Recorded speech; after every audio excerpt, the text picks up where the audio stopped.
এই চ্যানেলে সম্প্রচারিত সকল খবরই সচেতনতামূলক এবং শিক্ষণীয়, কোনো কিছুই প্রভাবিত নয়। আবারও এক বাংলাদেশি নাগরিককে গ্রেপ্তার করল রানীনগর থানার পুলিশ। গোপন সূত্রে খবর পেয়ে রানীনগর থানার সীতানগর এলাকায় বিশেষ তল্লাশি চালায় পুলিশ। সেই সময় মেহের আলী নামের এক যুবককে গ্রেপ্তার করে পুলিশ।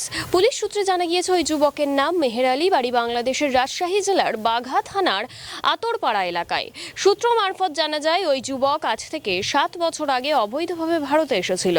তারপর কেরলে রাজমিস্ত্রির কাজে যায়।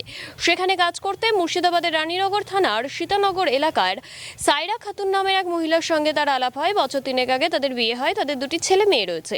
এর মধ্যে সে আত্মীয়ের সূত্রে শেখপাড়ার আধার কার্ড তৈরি করে, পাশাপাশি খাদ্য সুরক্ষা কার্ডও বানিয়েছে।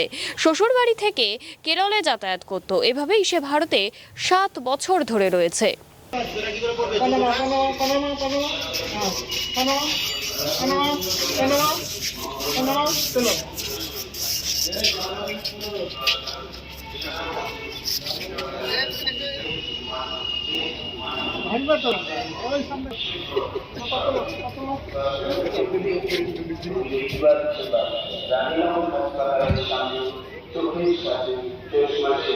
মোবাইল